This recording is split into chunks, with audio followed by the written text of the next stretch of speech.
Setelah insiden ambruknya pondok pesantren Al-Khazini di Sidoarjo, Jawa Timur, gelombang reaksi publik terus bermunculan. Baru-baru ini viral video kedatangan dua wartawan asal Jepang yang meninjau langsung lokasi pesantren yang runtuh tersebut.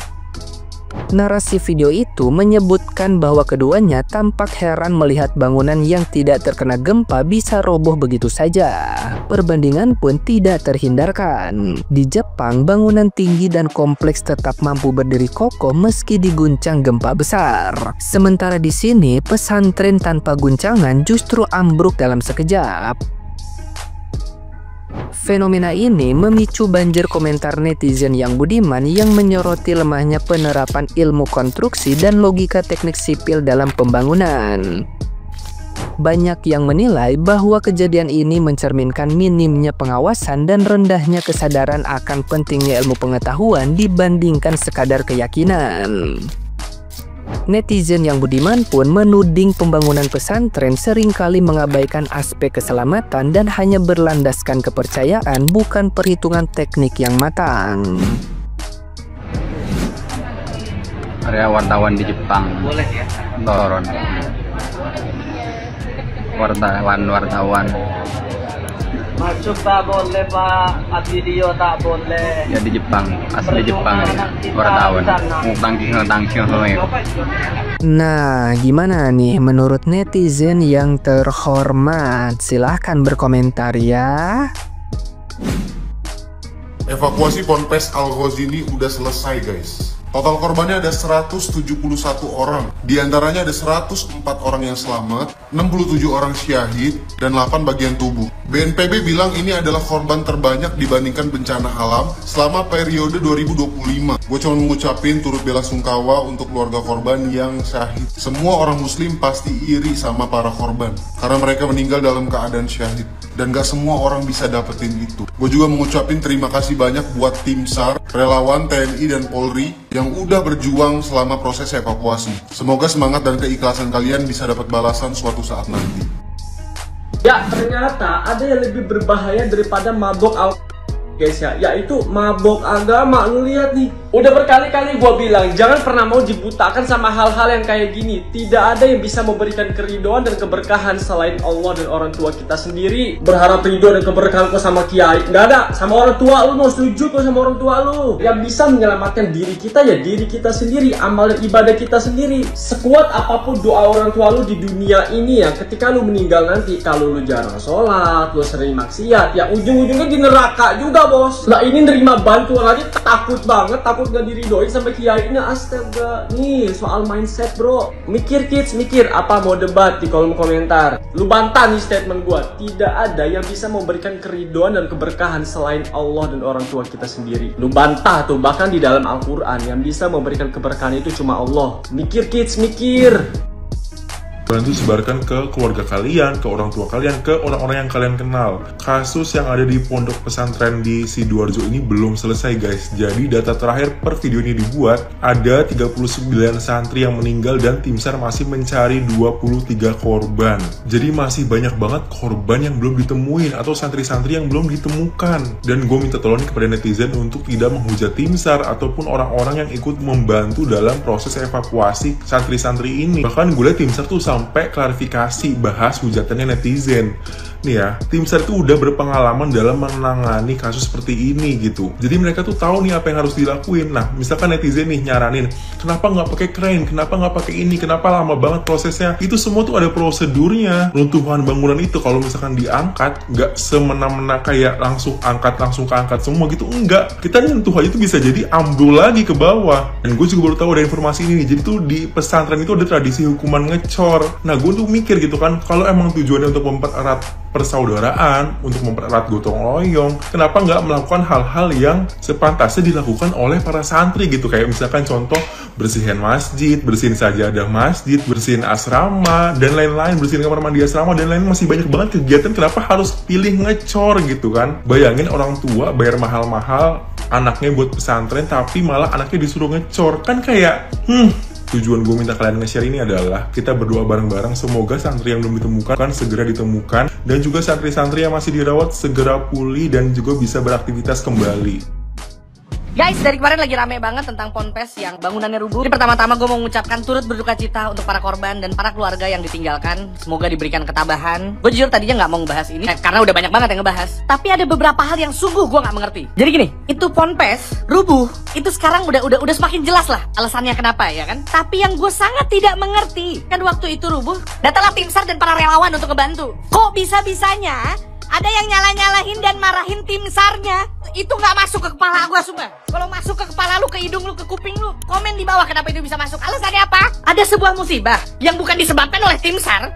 Tim SAR datang melakukan apa yang dia bisa. Mereka yang punya ilmunya, mereka yang belajar, mereka yang diajarin, mereka yang sudah berpengalaman, mereka yang juga mengorbankan nyawa dan keselamatannya untuk nolong. Terus lu bisa nyala-nyalain tim SAR tuh, logikanya di mana?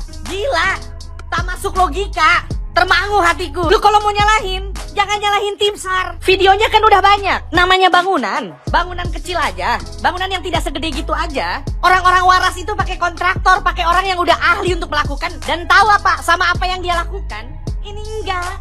Malah si anak-anak kecil itu disuruh ngecor dengan alasan amalan. Sementara si ketua ponpesnya naik mobil mewah kemana-mana. Terus pas semua ini udah kejadian, dia malah bilang ini takdir dari Allah. Pak, mohon maaf Pak, Bapak mulutnya enteng banget. Coba diganjal donatnya pingkan Mambo Pak, biar berat dikit tuh mulut. Kata orang padat, susah digigit bahkan donatnya. Kok hati dan otaknya bisa tega ngomong takdir? Satu, lu tahu Murphy's Law nggak? Murphy's Law bilang what can go wrong will go wrong. Tahu nggak artinya apa? Nggak tahu. Coba tanya sama yang tahu sana. Sama yang kedua, takdir tuh nggak gitu Pak. Takdir itu di saat kita udah usaha maksimal, tapi hasilnya tidak seperti yang kita harapkan. Contoh, misalnya saya mau tanding wushu di Olimpiade di Yunani. Selama 3 bulan saya latihan. 1 hari 23 jam saya latihan, 1 jam tidur. Besoknya tipes mati, jangan. 1 hari saya latihan 12 jam. Sampai teknik saya udah bagus, fisik saya udah bagus, musir kecoa pakai kapur bagus. Terus habis itu pas besok harusnya Olimpiade, tiba-tiba kiamat. Itu baru takdir Pak. Apa waktu pembangunan itu usahanya maksimal? Enggak. Wira-wiri naik mobil bagus, tapi giliran ngecor disuruh muridnya. Kan bukan tugas mereka. Kan mereka belum berpengalaman juga. Nah, kalau mau salahin itu. Atau salahin Ahok. Jangan, sian Ahok udah gak ngapa-ngapain lagi.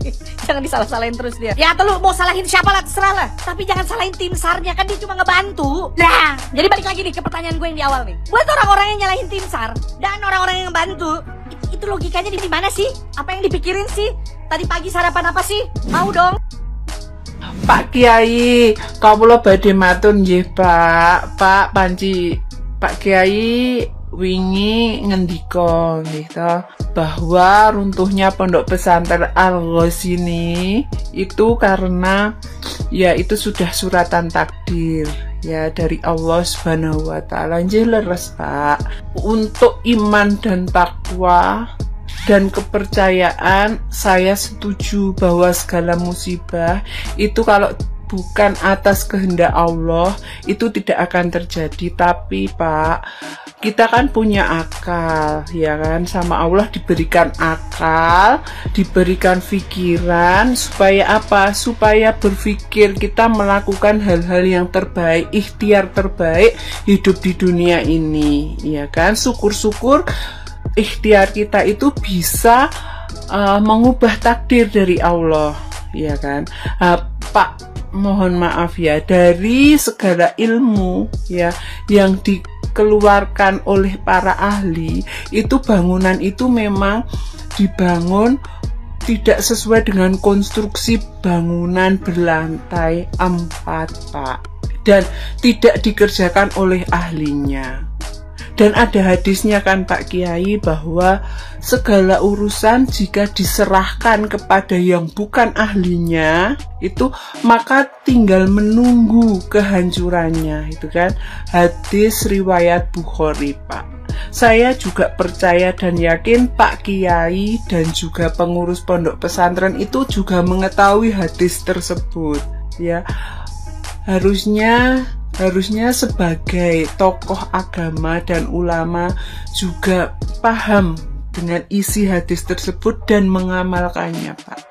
Kalau seperti ini, kalau mengatasnamakan takdir, ya saya yang bukan keluarganya aja ikut nyesek Pak, karena ini faktor kelalaian.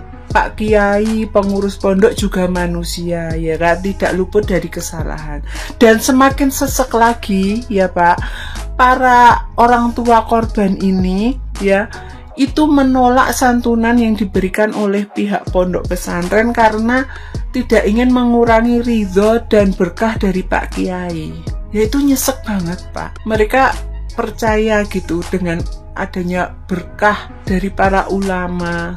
Tapi ya sebaiknya para ulama itu juga jangan menyepelekan hal-hal yang bisa dipikir dengan logika, bisa difikirkan dengan ilmu Pak. Jangan hanya mengandalkan bahwa semua yang terjadi itu karena takdir dan musibah. Kasihan Pak. Yaitu contohnya atas nama korban Muhammad Soleh dari mana Belitung ya. Orang tuanya itu mengembalikan santunan karena tidak ingin mengurangi ridho dan keberkahan dari Pak Kiai. Ya saya menghargai itu ya, mungkin tingkat keimanannya itu sudah tinggi gitu, tapi ya please tolonglah siapa saja yang menjadi keluarga korban atau tetangga bisa memberikan pencerahan bahwa bantuan itu ya sebaiknya diterima ya sebagai konsekuensi dari pertanggungjawaban pindah pondok pesantren yang sudah melakukan sebuah kelalaian. Ya diterima saja, insya Allah ya tidak mengurangi keberkahan karena